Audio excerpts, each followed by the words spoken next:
ঝড় বৃষ্টির রাত, ক্ষণে ক্ষণে বাজ পড়ছে। তবুও এই দুর্যোগকে উপেক্ষা করেও কালীচরণ তান্ত্রিক এগিয়ে চলেছে বিভাসপুরের জঙ্গল হয়ে শ্মশান কালীতলার দিকে। এই গ্রামে তার একটু কুখ্যাতি আছে। কয়েক বছর আগে একটি ঘটনার জন্য তাকে খুব তিরস্কৃত করা হয়। জনসমক্ষে মোড়ল মশাই তাকে শাস্তি দেন।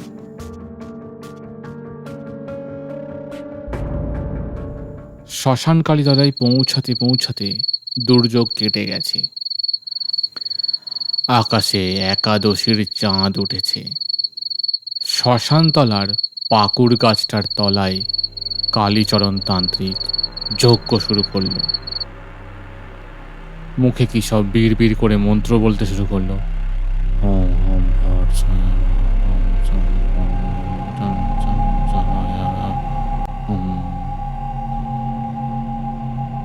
তারপর পাকুর গাছটার উপরের দিকে আঙুল নির্দেশ করে বলল,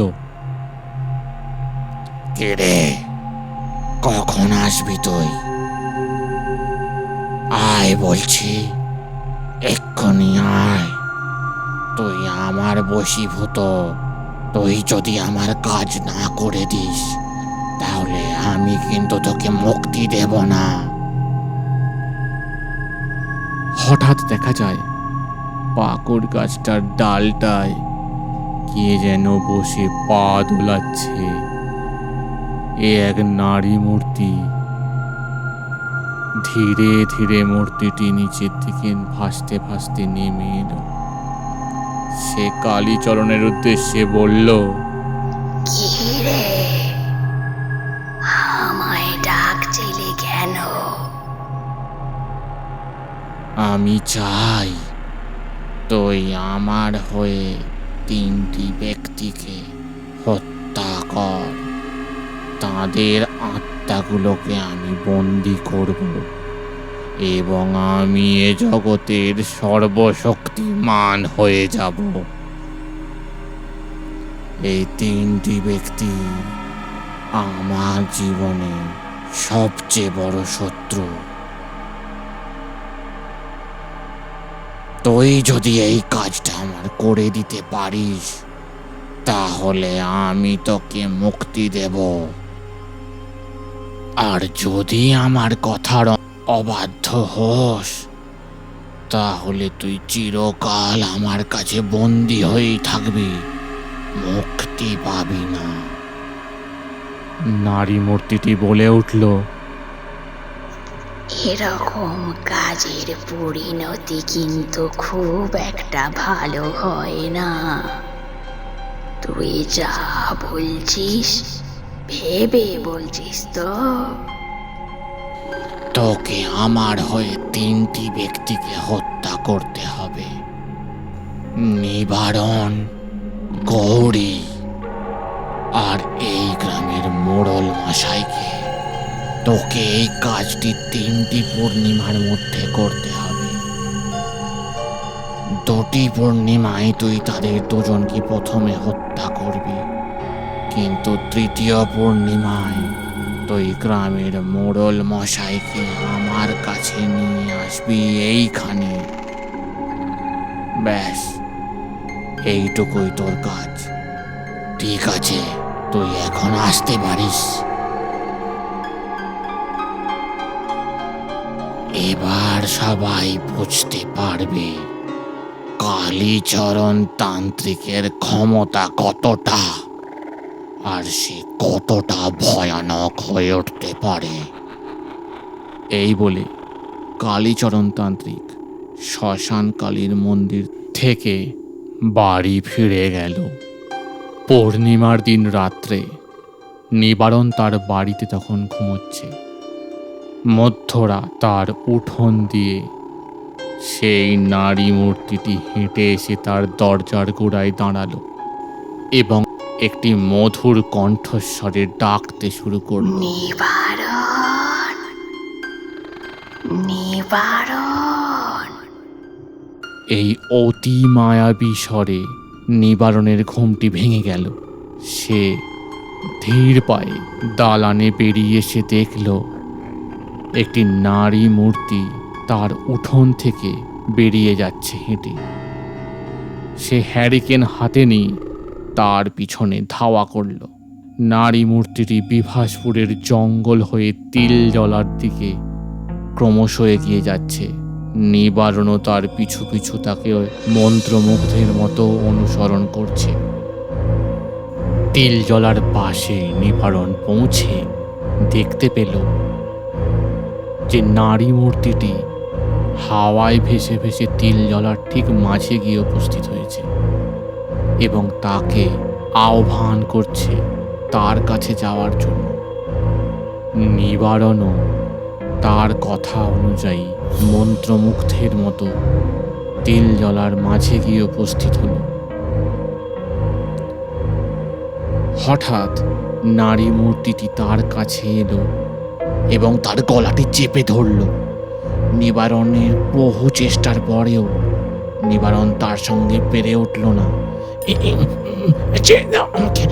ছাড়ো ছাড়ো।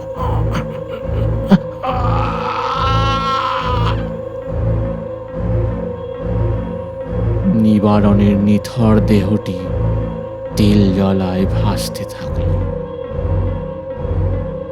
পরবর্তী একাদশীর দিন কালীচরণ আবার উপস্থিত হল সেই শ্মশান কালীর মন্দিরের কাছে পাকুড় গাছটির নিচে। সে আসা মাত্রই ঝড় শুরু হলো। সে ওই পেতনিটিকে উদ্দেশ্য করে বলতে থাকলো, কিরে, পরের শিকারটা কবে করতে হবে মনে আছে তো? এই পূর্ণিমার দিনই যেন হয়, গৌরীর শেষ রাত। পরের দিনের সূর্যোদয় যেন সে দেখতে না পায়। পেতনিটি তাকে বলল, ঠিক আছে, তাই হবে। এরপর পেতনিটি ধীর গতিতে সেখান থেকে প্রস্থান করল। পরের পূর্ণিমার দিন রাতে সেই ঘটনার আবার পুনরাবৃত্তি ঘটল। পেতনিটি উপস্থিত হলো গৌরীর বাড়ির উঠোনে এবং তাকে সেই মায়াবী কণ্ঠস্বরে ডাকতে থাকল। গৌরী, গৌরী, গৌরী। গৌরীর ঘুম ভেঙে যায় হঠাৎ। সে ভয় পেয়ে যায়। এখন এই এত রাতে কে ডাকছে? যাই তো দেখি একবার। কিন্তু কৌতূহলের বশে সে তার দালানে এসে উপস্থিত হলো এবং নিবারণের মতো দেখল সেই একই দৃশ্য। তার উঠোন থেকে একটি নারী মূর্তির অবয়ব হেঁটে বাইরের দিকে চলে যাচ্ছে। সে তার কৌতূহলকে চেপে না রাখতে পেরে ওই নারী মূর্তিটির পিছু নিল।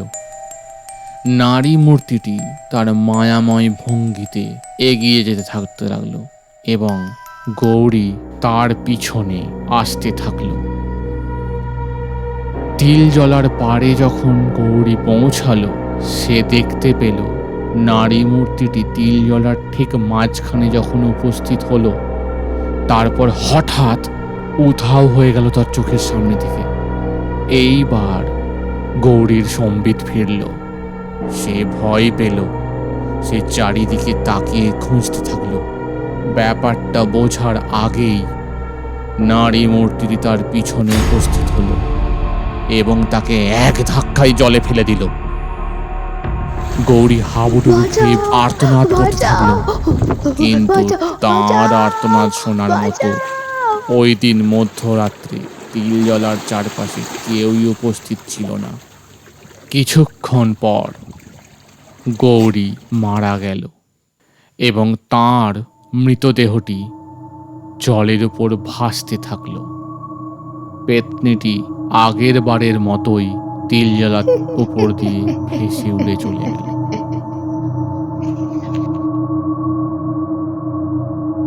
পরদিন সকালে বটতলার নিচে মোড়ল মশাই, হারান এবং রমেন বসে গল্প করছিল। হঠাৎ ঝন্টু ছুটে এলো বটতলার দিকে। তাকে ওখানে ছুটে আসতে দেখে মোড়লমশাই প্রশ্ন করল, কি রে বাবা, তুই হঠাৎ এত ছুটে ছুটে আসছিস কেন? এত হাঁপাচ্ছিস কেন? কি হলো? ভূত দেখলি নাকি দিনে দুপুরে? না গো খুড়ো, এই এক ভয়ানক দৃশ্য। তিল জলার ডাঙায় ভেসে উঠেছে গৌরী কাকির দেহ। সে কি বলছিস? এ কি অলক্ষণে কথা! এই তো কদিন আগে নিবারণ মারা গেল, এখন আবার গৌরী বলে গ্রামে হচ্ছেটা কি? আগে ঠিকই বলেছেন মোড়ল মশাই, হারান বলে উঠল। এবার আমাদের ব্যাপারটা দেখা উচিত। ঠিকই বলেছ হারান, এবার মনে হয় ব্রজতান্ত্রিকের কাছে যেতেই হবে। চলো একবার গৌরীর দেহটা দেখে আসি, তারপর হারান আর আমি আজ যাবো সন্ধ্যাবেলায় ব্রজতান্ত্রিকের বাড়ি। আগে ঠিকই বলেছেন মোড়ল মশাই, আমি নিশ্চয়ই যাব আপনার সঙ্গে। এই চলো গো সবাই, চলো চলো। এই বলে ওরা চারজন বটতলা থেকে তিল জলার দিকে রওনা দিল। সেদিন সন্ধ্যাবেলায় মোড়ল মশাই এবং হারান দুজনেই পৌঁছালো ব্রজতান্ত্রিকের কাছে। ব্রজতান্ত্রিক তখন গাছতলায় বসে সাধনা করছেন। মোড়ল মশাই বললেন, ক্ষমা করবেন বাবা এখন আপনাকে বিরক্ত করার জন্য, কিন্তু আপনি তো সবই জানেন আমাদের গ্রামে কি অসুবিধা চলছে এখন। আপনি যদি কিছু পথ দেখান তাহলে খুবই ভালো হয়। সে আমি দেখাতেই পারি, কিন্তু তোমরা কি পারবে? শোনো, এই গ্রামেরই এক তান্ত্রিক আছে, নাম কালীচরণ। সেই এই সব করছে তার ভৃত্য কোনো পেতনিকে দিয়ে। 3টি বলি দিতে পারলেই সে শক্তিশালী হয়ে উঠবে। তার মধ্যে 2টি হয়ে গেছে। এইবারের লক্ষ্য আপনিই মোড়ল মশাই। শুনুন, আমি যা বলছি তা মন দিয়ে শুনুন। আমি আপনাকে অবশ্যই বাঁচাতে আসব, আমার উপর বিশ্বাস রাখুন। এইসব কথাবার্তার পর মোড়ল মশাই এবং হারান সেখান থেকে চলে গেল। পরের পূর্ণিমায় কালীচরণের কথা মতো পেতনিটি মোড়ল মশাইয়ের দরজার কাছে গিয়ে উপস্থিত হলো এবং তাকে সেই মায়াবী কণ্ঠে ডাকতে থাকলো মধ্যরাত্রে। হরিহর, হরিহর, হরিহর। মোড়ল মশাইও মন্ত্রমুগ্ধের মতো তার পিছু পিছু এগোতে থাকলো। এবার কিন্তু ছায়ামূর্তিটি তাকে আর তিল জলার কাছে নিয়ে গেল না, তার পরিবর্তে তাকে শ্মশান কালী মন্দিরের সামনে নিয়ে এলো। সেখানে যজ্ঞ করতে বসেছে কালীচরণ। কালীচরণ তাদেরকে দেখে বলে উঠল, কিরে, এনেছিস? বাহ, খুব ভালো। দাঁড়া, আমি আগে আমার কার্যসিদ্ধি করে নি, তারপর তোকে মুক্তি দেব। এরপর তিনি মোড়ল মশাইয়ের দিকে অঙ্গুলি নির্দেশ করে বললেন, এই মোড়ল, এইখানে সামনেটা এসে চুপটি করে বস আর দেখ আমার ক্ষমতা কি। যজ্ঞ শুরু হলো। আর ঠিক সেই সময় সেখানে উপস্থিত হলো ব্রজতান্ত্রিক এবং সে গর্জে উঠল, কালী, ছেড়ে দে ওকে, ছেড়ে দে বলছি। অনেক পাপ করেছিস, একে ছেড়ে দে, না হলে কিন্তু এর ফল ভালো হবে না। হ্যাঁ, কে রে তুই? আমাকে ছেড়ে দিতে বলছিস ওকে? আমার সাধনা কেউ ভাঙতে পারবে না। আগে তোকে শেষ করব, তারপর ওকে। তবে রে, তোর এত ক্ষমতা, দেখি তোর কত ক্ষমতা। এই বলে ব্রজতান্ত্রিক তার হাতের ত্রিশূলটি বার করলো এবং ওই পেতনিটি এবং কালীচরণের দিকে প্রহার করলো। চোখের নিমেষে এই দুজনেই অগ্নিদগ্ধ হতে শুরু করলো। এবং তারস্বরে চিৎকার করতে থাকলো।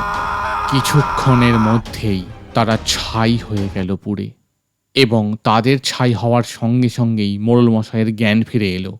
মোড়ল মশাই নমস্কার করে ধন্যবাদ জানালেন ব্রজতান্ত্রিকের প্রতি, এবং এরপর এনারা দুজনেই ওই স্থান পরিত্যাগ করে চলে গেলেন। এইভাবে বিভাসপুর এক মহাসংকটের হাত থেকে রক্ষা পেল।